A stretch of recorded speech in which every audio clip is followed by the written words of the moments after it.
Picture this. You are one of the most powerful people on earth. You own 4 villas, 1,000 slaves, and enough gold to fund a small war. You have everything Rome can offer: marble floors, private bathhouses, the finest wine from Spain and Greece. And yet you have made one quiet, deliberate decision that terrifies the emperor himself. You have chosen not to have children. This wasn't a fringe lifestyle. It wasn't a secret. It was happening across Rome's entire ruling class: the senators, the consuls, the generals. The men and women who ran the most powerful empire in human history were, generation by generation, quietly choosing to stop reproducing. And Augustus Caesar, the first emperor of Rome, the man who conquered Egypt and rebuilt the city in marble, was so alarmed by this that he did something almost unthinkable. He passed laws. Laws that took away your right to inherit money if you didn't marry. Laws that banned childless citizens from attending public games. Laws that taxed men over 38 just for not having a family. And the Roman elite still said no. So what was really going on? Was this selfishness? Was it fear? Was it a calculated power move that most historians don't even fully explain? In this video, we are going to go deep into the real Rome, not the Hollywood version with gladiators and chariot races, but the cold, political, money-driven world that the elite actually lived in. And when you understand how their system worked, their inheritance laws, their political careers, the predators who circled around them, and the very real danger that childbirth represented, you are going to realize that their choice made complete, ruthless sense. And here's the part that will genuinely disturb you. The same forces are operating today, in Japan, in South Korea, in Italy, the very land that Rome once ruled. The wealthiest people in the world are making the exact same calculation the Roman elite made 2,000 years ago. Let's go back to Rome, and let's figure out what they knew that we don't talk about. To understand this story, you need to understand how Roman society was structured, because without that, none of this makes sense. Rome had a strict class hierarchy. At the very top were 2 groups, the senatorial class and the equestrian class. These were the elite. The senators held political power. The equestrians controlled commerce and banking. Together, they were probably less than 1% of Rome's population, but they owned most of its wealth, held most of its offices, and made most of its decisions. And these were the exact people who were refusing to have children. Now Roman society officially worshipped the family. The paterfamilias, the male head of the household, was a sacred institution. Having children was considered a civic duty.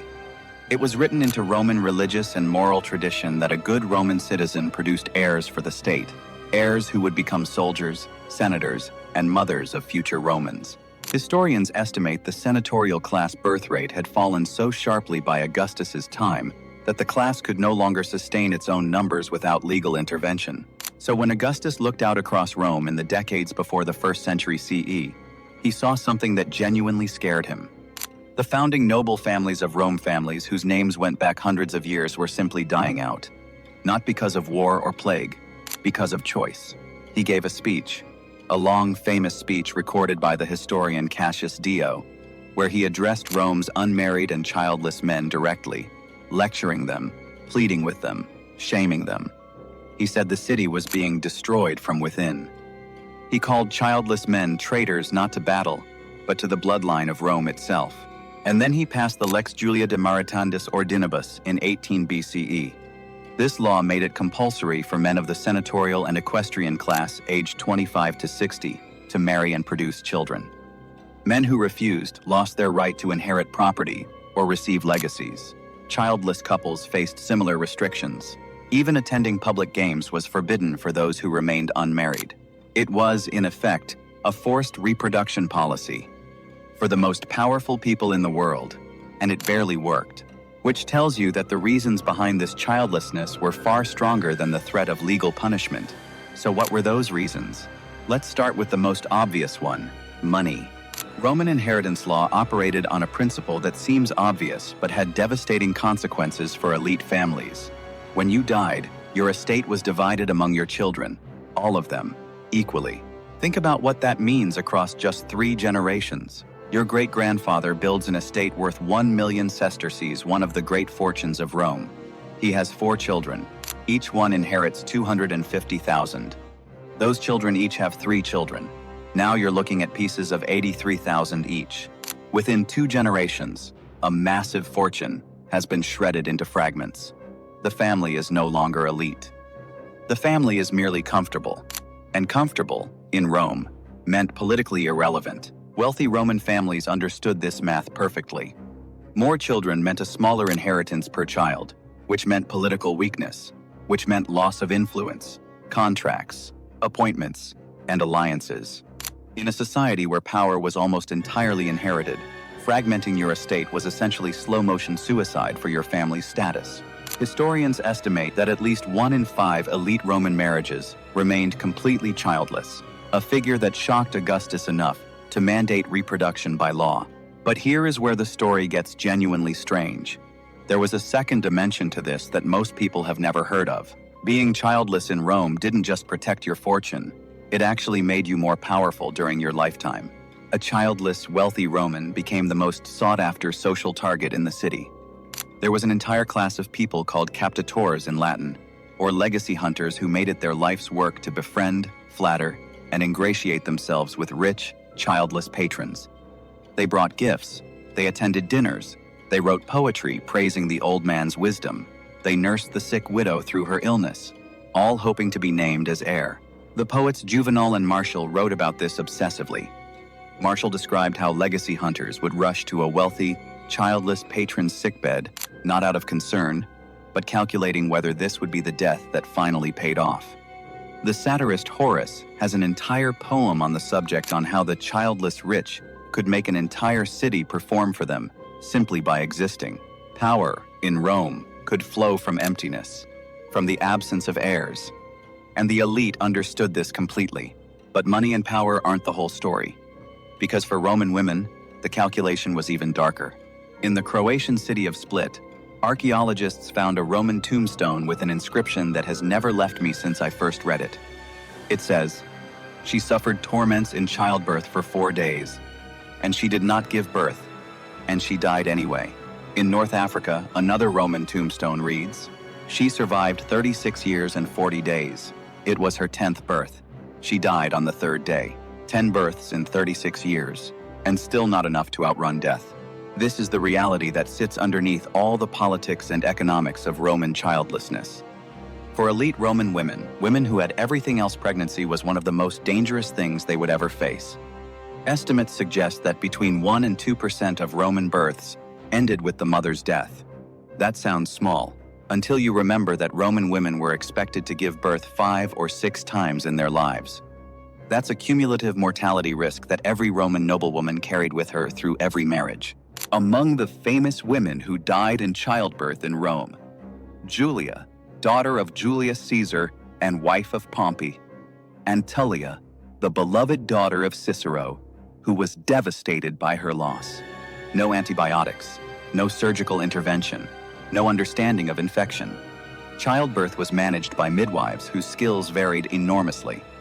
Hemorrhage, obstructed labor, postpartum fever, any of these could be fatal within days. And unlike the poor, wealthy women did not have the option to stop once they had enough children. Political marriages demanded heirs. Husbands could and did divorce childless wives.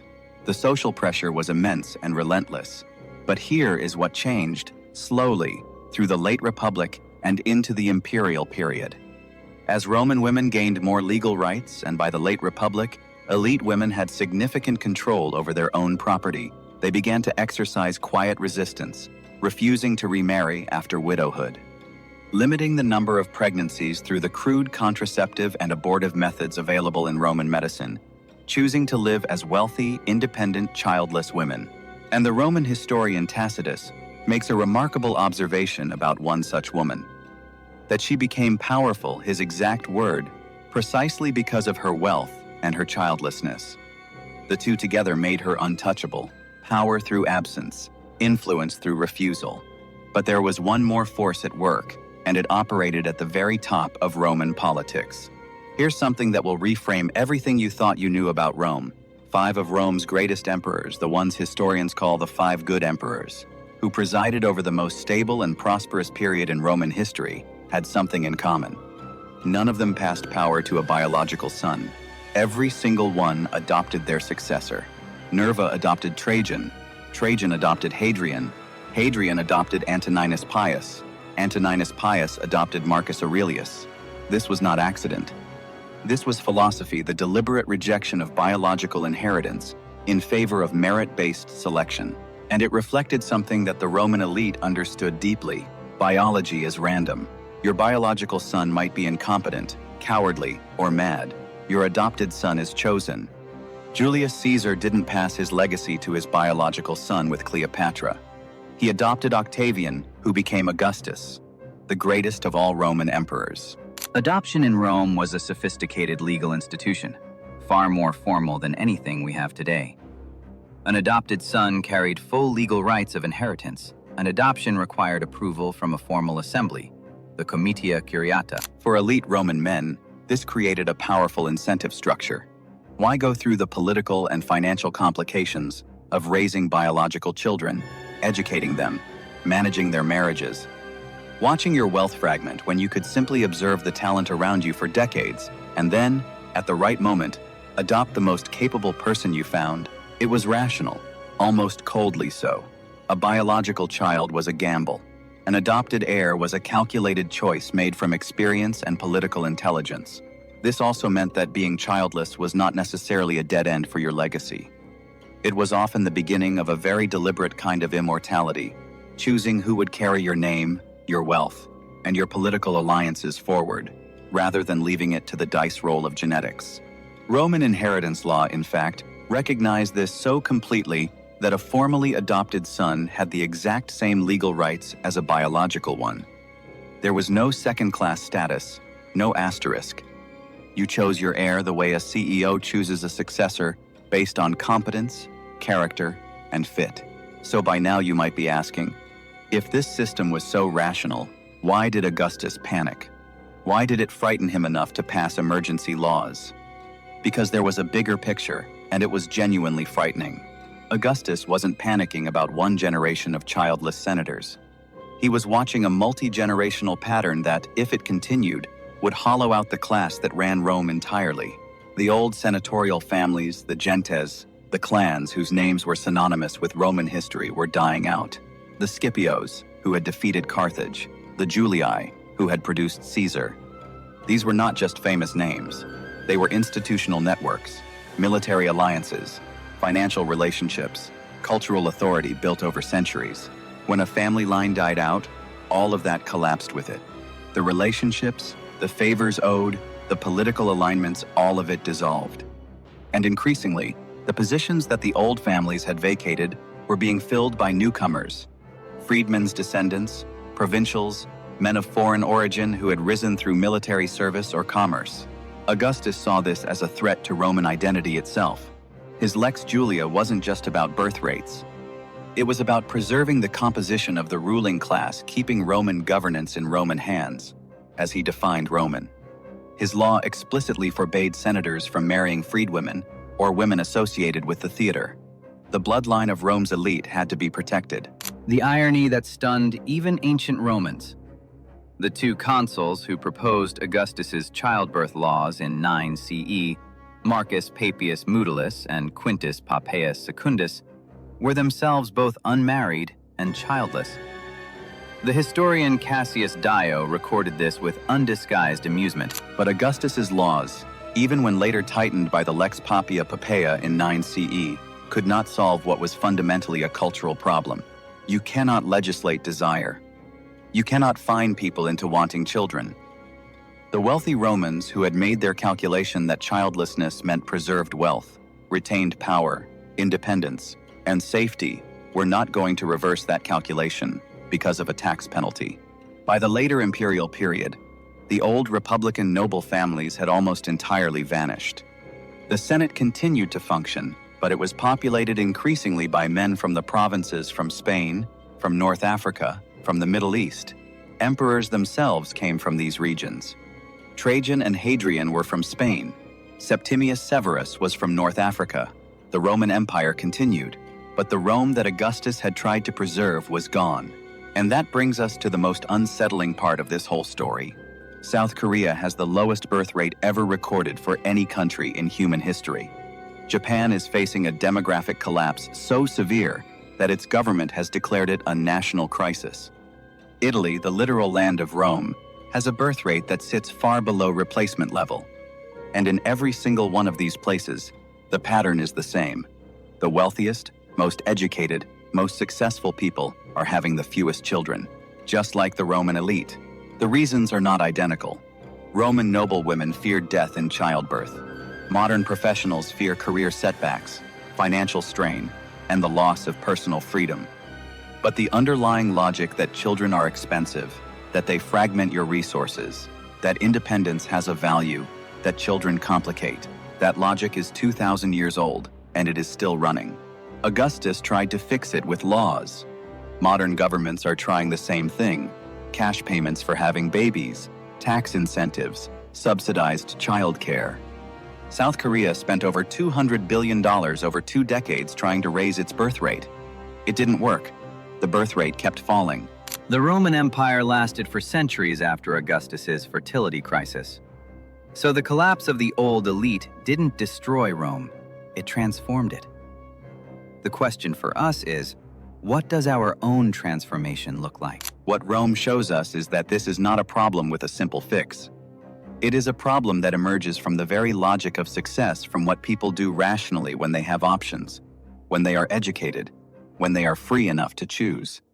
The Romans who didn't want children were not broken or selfish or nihilistic. They were operating according to a clear and internally consistent set of values. They wanted to preserve what they had built. They wanted to control their futures. They wanted power, safety, and freedom, and they calculated, correctly, that children complicated all three. 2,000 years later, in glass skyscrapers instead of marble villas, the same calculation is being made. Different people, different technology, different language, same math. Rome never solved it, neither have we. If you found this video worth your time, share it with one person who you think would never have guessed that a 2,000-year-old empire was basically living our headlines. And if you want more history that lands like this, you know where the subscribe button is. See you in the next one.